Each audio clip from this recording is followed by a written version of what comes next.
Hello friends, welcome to SQL Server tutorial.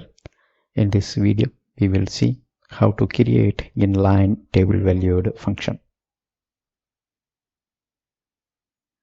So this is what we are going to cover here.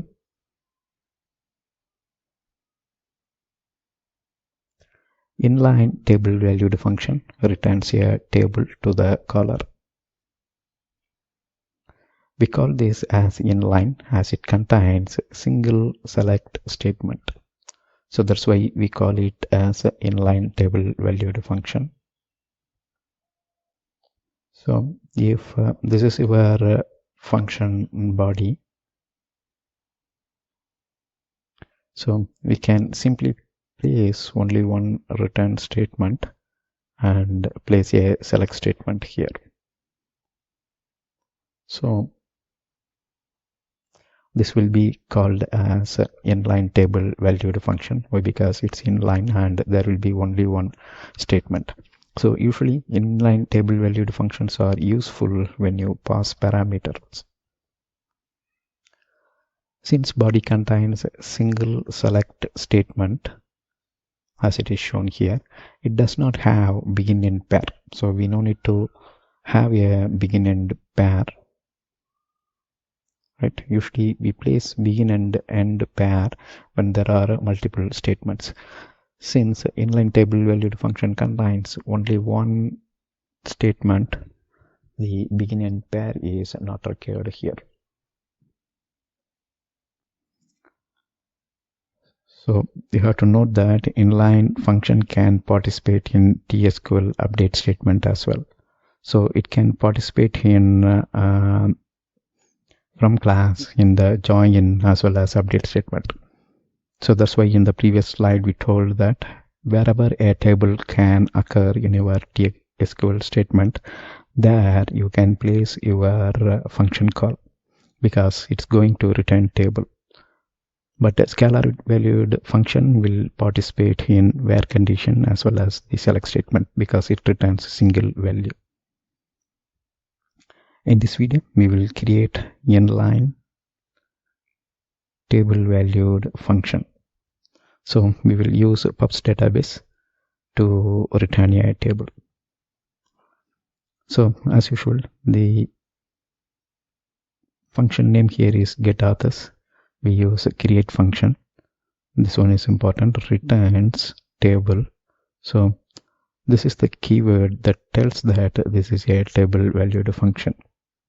As so since here we specify the as, after this the function expression starts or function body starts, but as part of the body we directly kept the return statement. That means there is only one statement here. The function is going to return a select statement.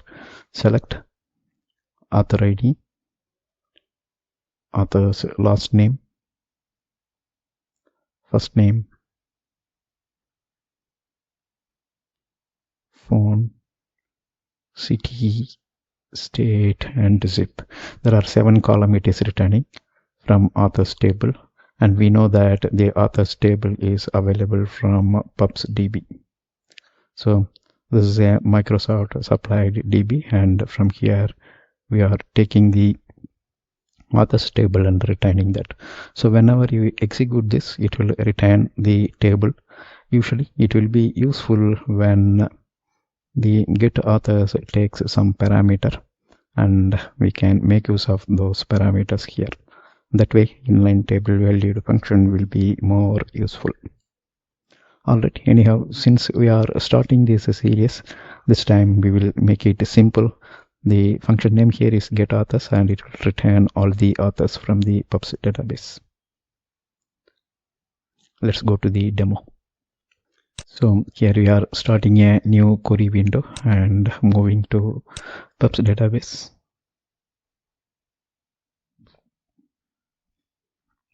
So this is our function, create function, getAuthors, function name, returns table.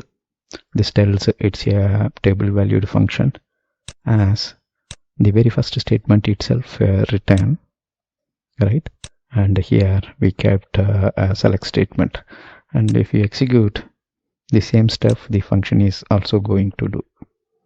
Alright, now we will just create the function by clicking the execute button, and it shows command completed successfully.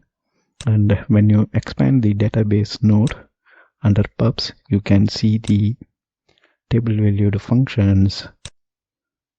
Previously we created scalar valued function, right? Maybe we created that in the Northwind database.